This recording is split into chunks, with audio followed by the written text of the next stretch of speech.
नमस्कार बच्चों, आज हम हमारी हिंदी की पाठमाला का पाठ 6 पढ़ेंगे। ये एक कविता है। कविता का नाम है मेरा नया बचपन। ये जो कविता है मेरा नया बचपन सुभद्रा कुमारी चौहान द्वारा लिखी गई है। सुभद्रा कुमारी जो है एक बहुत ही महान कवयित्री हुई हैं, जिन्होंने बहुत ही अच्छी अच्छी कविताएं लिखी हैं। तो इस कविता में जो सुभद्रा कुमारी चौहान जी हैं, जो कवयित्री हैं, वो अपने बचपन के दिनों को याद करते हुए लिखती हैं कि मेरा जो बचपन है वो बहुत ही मस्ती भरा, बहुत ही खुशी भरा समय था और जो अब लौटकर नहीं आ पाता। कि मेरा नया बचपन की वो चाहती हैं कि काश मेरा वह बचपन फिर से वापस लौट आए। तो चलिए हम अपनी कविता शुरू करते हैं। बार बार आती है मुझको मधुर याद बचपन तेरी, गया ले गया तू जीवन की सबसे मस्त खुशी मेरी। कवियत्री कहती है कि हे बचपन, मुझे तुम्हारी बार बार बहुत याद आती है। तुम्हारी मीठी मीठी यादें मेरे मन में बार बार आती हैं कि तुम मेरे जीवन की सबसे मस्ती और खुशी भरे हुए समय को ले गए हो। कि जो मेरा बचपन का समय था वह बहुत ही मस्ती और खुशी से भरा था और वह तुम ले गए हो, अर्थात मेरा बचपन अब बीत गया है, पीछे छूट गया है। अब उस बचपन की मीठी मीठी यादें बार बार मेरे मन में आती हैं। चिंता रहित खेलना खाना व फिरना निर्भय स्वच्छंद, कैसे भूला जा सकता है बचपन का अतुलित आनंद। कि बचपन का जो समय होता है वह बहुत ही खुशी का समय होता है। उस समय हमें किसी प्रकार की कोई चिंताएं नहीं होती, हमारे मन में कोई भय नहीं होता। हम स्वच्छंद अर्थात अपनी इच्छा अनुसार घूमते फिरते खेलते कूदते रहते हैं। ना हमें किसी कार्य की चिंता होती है, ना हमें किसी का भय होता है। कैसे भूला जा सकता है बचपन का अतुलित आनंद। की हे बचपन, मैं कैसे तुम्हारे उस अपार आनंद को भूल सकती हूँ। अतुलित अपार पे जोड़ कि जिसका कोई तुलना ना की जा सके, जिसका कोई बराबर ना कर सके। कि मैं तुम्हारे उस अपार आनंद को, अपार खुशी को भूल नहीं सकती। ऊंच नीच का ज्ञान नहीं था, छुआछूत किसने जानी, बनी हुई थी वहाँ झोपड़ी और चिथड़ों में रानी। कवियत्री कहती है कि बचपन में हमें ऊंच नीच का कोई ज्ञान नहीं था, हमारे मन में छुआछूत और भेदभाव की कोई भावना नहीं थी। कि जिस तरह बड़े होने पर हमारे मन में समाज में जो ये छुआछूत की जाति पाति की बातें हैं वो आ जाती हैं, बचपन में हमारे मन में ऐसी कोई भावना नहीं होती। बचपन में हम झोपड़ी और चिथड़ों में रानी अर्थात गुड्डे गुड़ियों के खेल खेलते हैं और अपना जीवन जीते हैं। उस समय हमें किसी प्रकार की छोटे बड़े का ज्ञान नहीं होता, हम सभी को एक समान मानते हैं। किए दूध के कुल्ले मैंने चूस अंगूठा सुधा पिया, किलकारी किल्लोल मचाकर सोना घर आबाद किया। कवियत्री कहती है कि मैंने बचपन में भरपूर दूध पिया है। कि मैंने दूध के कुल्ले करना अर्थात भरपूर मात्रा में मैंने बचपन में दूध पिया है। चूस अंगूठा सुधा पिया। कि बचपन में जो छोटा बच्चा होता है वो अपने अंगूठे उंगलियों को चूसता रहता है जैसे उसमें से कोई रस निकल रहा हो। तो कवियत्री यहाँ पर उसी बात का वर्णन करते हुए कहती है कि मैंने भी अंगूठा चूसकर ऐसा अनुभव किया है कि उसमें से अमृत निकल रहा हो। किलकारी किल्लोल मचाकर सूना घर आबाद किया। कि मैंने बचपन की अटखेलियाँ करके किलकारियाँ मार मार कर पूरे घर को आनंद से भरा है, खुशी से भरा है। कि जो बचपन में बच्चे की जो किलकारियाँ होती हैं उनसे घर में एक चहल पहल पैदा हो जाती है और खुशी का माहौल बन जाता है। रोना और मचल जाना भी क्या आनंद दिखाते थे, बड़े बड़े मोती से आंसू जयमाला पहनाते थे। कि जब कोई बात हमारी पूरी नहीं होती थी, कोई इच्छा पूरी नहीं होती थी तो हम जिद करके मचल जाते थे, जिद करते थे और रोने लगते थे।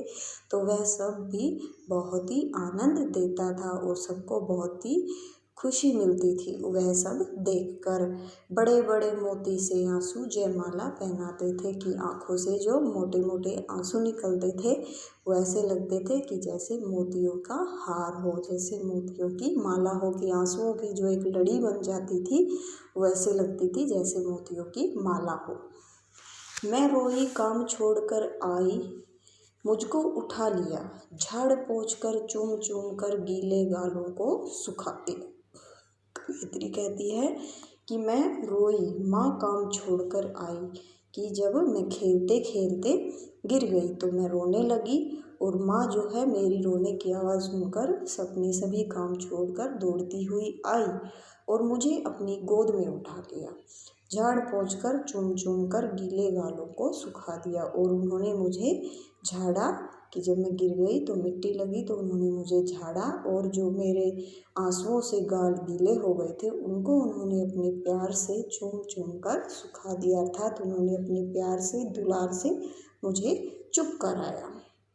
दादा ने चंदा दिखलाया, नेत्र नीरयुक्त दमक उठे, धुली हुई मुस्कान देखकर सबके चेहरे चमक उठे।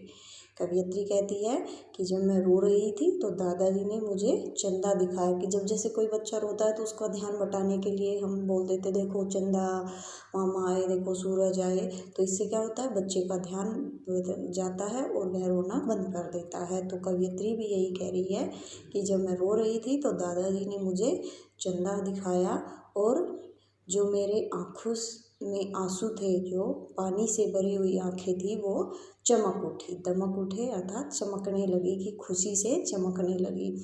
धुली हुई मुस्कान देखकर सबके चेहरे चमक उठे, कि मेरी जो मुस्कान थी, मेरा रोना बंद हो गया था और मेरे चेहरे पर एक मुस्कान आ गई थी, तो सभी लोगों के चेहरे पर भी मुस्कान आ गई थी, खुशी आ गई थी।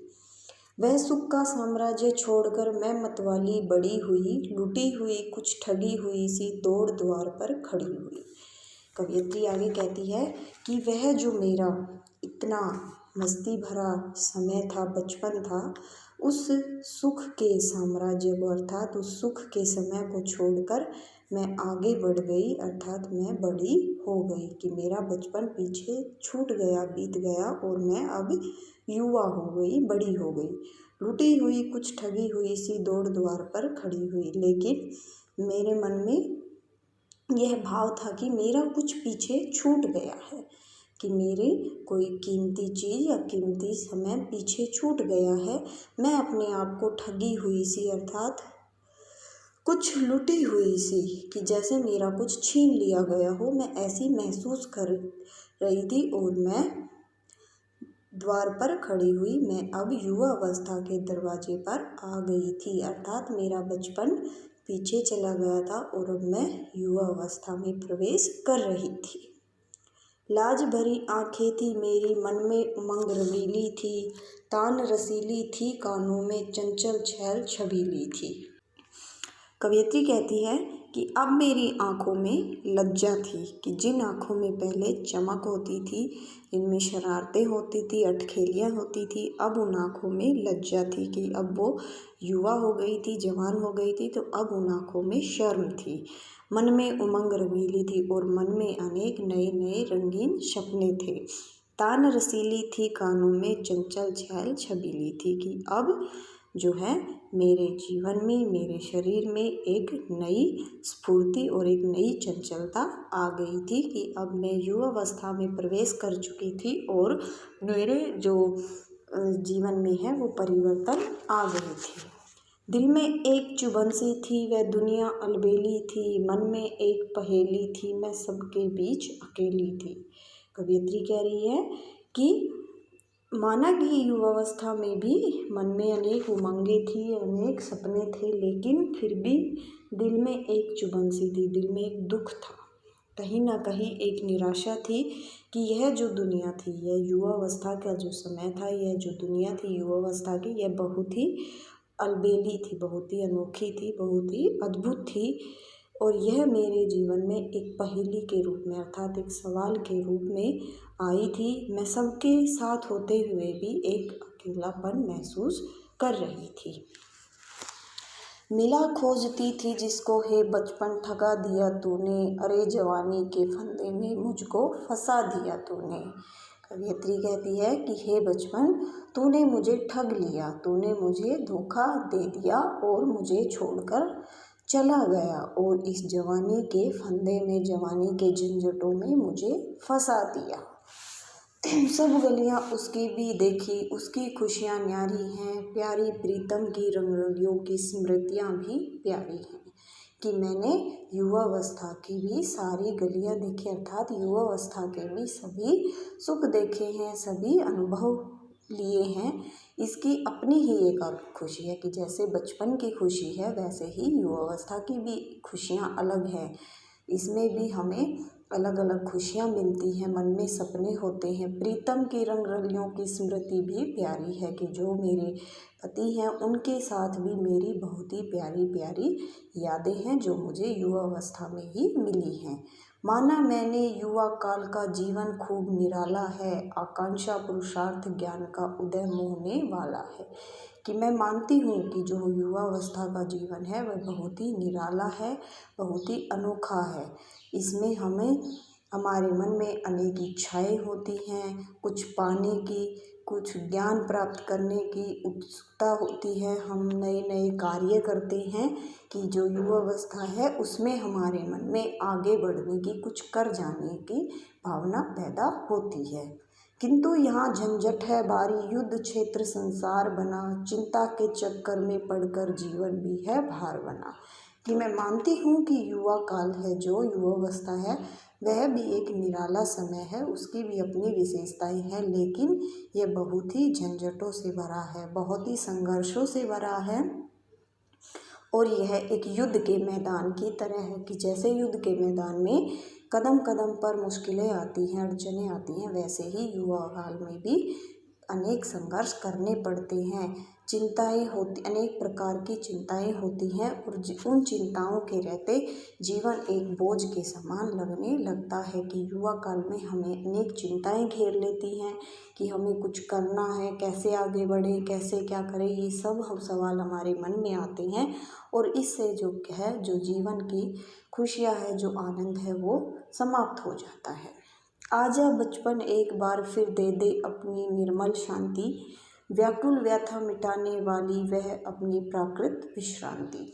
कवयित्री कहती है कि हे मेरे बचपन, तुम वापस आ जाओ और एक बार फिर से अपनी वह पवित्र शांति, वह पवित्र खुशी मुझे दे दो।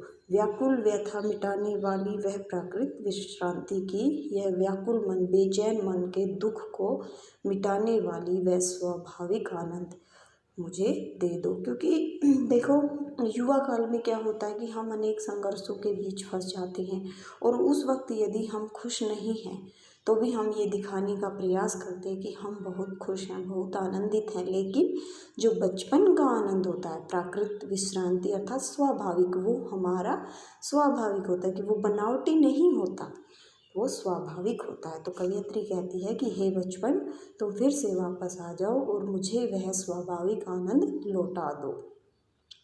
वह भोली सी मधुर सरलता, वह प्यारा जीवन निष्पाप, क्या आकर फिर मिटा सकेगा तू मेरे मन का संताप। कि हे बचपन, वह मेरी बचपन की भोली सी सूरत, मधुरता, वह प्यारी सी मुस्कान, वह सरल स्वभाव, वह निष्पाप मन की जिस मन में किसी प्रकार का कोई भेदभाव नहीं होता, क्या तुम फिर से वही सब कुछ मुझे लौटा सकते हो? क्या तुम मेरे मन का दुख कम कर सकते हो? कि वही सरलता, मधुरता मुझे वापस करके क्या तुम मेरे मन का दुख मिटा सकते हो? मैं बचपन को बुला रही थी, बोल उठी बिटिया मेरी, नंदनवंशी फूल उठी वह छोटी सी कुटिया में। कवयित्री कहती है कि मैं यह सब सोचते हुए अपने बचपन को वापस बुलाने का प्रयास कर रही थी। मैं अपने बचपन की यादों में खोई हुई थी कि तभी मेरी जो बिटिया है वह बोल उठी। मेरी बिटिया ने आवाज़ लगाई और जब वह बोली तो मेरी जो यह छोटी सी कुटिया अर्थात मेरा जो यह छोटा सा घर है वह नंदन वन की तरह खुशी से भर गया। नंदन वन देवताओं का वन कि जहाँ पर हर तरफ खुशियाँ ही खुशियाँ होती है। तो वो कवयित्री कहती है कि जब मैं अपने बचपन की यादों में खोई हुई थी, अपने बचपन को वापस बुला रही थी, तभी मेरी बिटिया ने आवाज़ लगाई और मेरा जो घर है वह खुशियों से भर गया। माँ ओ कहकर बुला रही थी, मिट्टी खाकर आई थी, कुछ मुँह में कुछ लिए हाथ में मुझे दिखाने लाई थी। कवयित्री कहती है कि मेरी बेटी ने मुझे माँ ओ कहकर आवाज़ लगाई कि ये माँ ओ माँ, और वह मिट्टी खाकर आई थी, कि वह बाहर से मिट्टी खाकर आई थी, कि जो छोटे बच्चे होते हैं वो मिट्टी खाते हैं। तो कवयित्री की जो बेटी है वो बाहर से मिट्टी खाकर आई थी, उसके मुंह में भी मिट्टी भरी हुई थी और वह हाथ में मिट्टी लेकर अपनी माँ को दिखाने के लिए लाई थी। पुलक रहे थे अंग द्रुगों में कौतूहल था छलक रहा, मुँह पर थी आह्लाद लालिमा विजय गर्व था छलक रहा, कि उसके अंग अंग में खुशी छलक रही थी कि जैसे वह पता नहीं कितनी बड़ी खुशी लेकर आई है। कि जब वह कवयित्री को मिट्टी दिखाने के लिए लाई है तो वह इस तरह से खुश थी कि पता नहीं वह क्या लेकर आई है। तो उसके अंग अंग से खुशी छलक रही थी, उसकी आंखों में एक अजीब सी चमक थी, मुंह पर आनंद की लालिमा थी और उसके मन में विजय गर्व था, अर्थात वह यह सोचकर खुश थी कि वह कुछ लेकर आई है, माँ के लिए कुछ लेकर आई है। मैंने पूछा क्या लाई, बोल उठी वह माँ खाओ, हुआ प्रफुल्लित हृदय खुशी से, मैंने कहा तुम ही खाओ। कि जब कवयित्री ने उससे पूछा कि तुम क्या लाई हो, तो वह मिट्टी अपनी माँ को दिखाते हुए बोली कि माँ खाओ। वह अपनी तुतलाती हुई आवाज़ में बोली माँ खाओ, कि माँ खाओ, कि वह लेखिका को मिट्टी खिलाने के लिए लाई थी। जो बच्चा होता है वो अबोध होता है, अज्ञानी होता है, उसे इतना ज्ञान नहीं होता कि ये खाने की चीज़ है या नहीं। तो वह स्वयं भी मिट्टी खाकर आई थी और लेखिका के लिए भी लाई थी। हुआ प्रफुल्लित हृदय खुशी से, मैंने कहा तुम ही खाओ। कि जब कवयित्री की बेटी ने कहा कि माँ आप मिट्टी खाओ, तो जो कवयित्री है उसका जो हृदय है वह खुशी से भर गया और उसने प्यार से अपनी बेटी से कहा कि नहीं तुम ही खाओ। उसने उसे डांटा नहीं, बल्कि उसकी इस हरकत पर वह बहुत ही खुशी हुई और उसे बहुत ही आनंद की प्राप्ति हुई।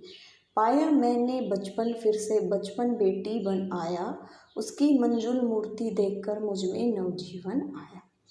कवयित्री कहती है कि मैंने अपने बचपन को फिर से पा लिया, कि जिस बचपन को मैं बुला रही थी वह बचपन फिर से लौट आया है। कैसे? मेरी बेटी के रूप में, कि जो मेरी बेटी है जो वो अटखेलियाँ कर रही है, जो हरकतें कर रही है, उन्हें देखकर मुझे मेरा बचपन फिर से वापस मिल गया है। कि मेरा जो बचपन है वह मेरी बेटी की सुंदर मूर्ति में वापस आया है और उससे मेरा एक नया जीवन आया है, कि मेरे अंदर एक नव जीवन का संचार हुआ है। मैं भी उसके साथ खेलती खाती हूँ, तुतलाती हूँ, मिलकर उसके साथ स्वयं मैं भी बच्ची बन जाती हूँ। कवयित्री कहती है कि मैं अपनी बच्ची के साथ बिल्कुल बच्ची ही बन जाती हूँ, उसके साथ खेलती हूँ, जैसे वह खेलती है, जैसे वह तोतली आवाज़ में बोलती है, वैसे ही मैं भी उसके साथ तोतली आवाज़ में बातें करती हूँ और उसके साथ मैं स्वयं भी बच्ची बन जाती हूँ, मैं भी अपना बचपन जीती हूँ। जिसे खोजती थी बरसों से अब जाकर उसको पाया, भाग गया था मुझे छोड़कर वह बचपन फिर से आया। कवयित्री कहती है कि जिस बचपन को मैं इतने वर्षों से खोज रही थी, कि जिस बचपन को मैं वापस बुलाने का प्रयास कर रही थी, वह अब मुझे वापस मिल गया है। जो बचपन मुझे छोड़कर भाग गया था, मुझे युवावस्था में फंसा गया था, अब वह बचपन मुझे मेरी बेटी के रूप में फिर से वापस मिल गया है। तो जो इस कविता का नाम है मेरा नया बचपन, उसका अर्थ क्या हुआ? उसका अर्थ यही हुआ कि कवयित्री ने अपना नया बचपन किसके रूप में प्राप्त किया? अपनी बेटी के रूप में, कि वो अपने बचपन को बहुत ही याद करके दुख महसूस करती थी, लेकिन जब उसने अपनी बेटी को देखा तो उसे फिर से खुशी मिली कि मेरा जो बचपन है वो मेरी बेटी के रूप में वापस आ गया है। तो इसी के साथ हमारी ये कविता यहाँ पर समाप्त होती है।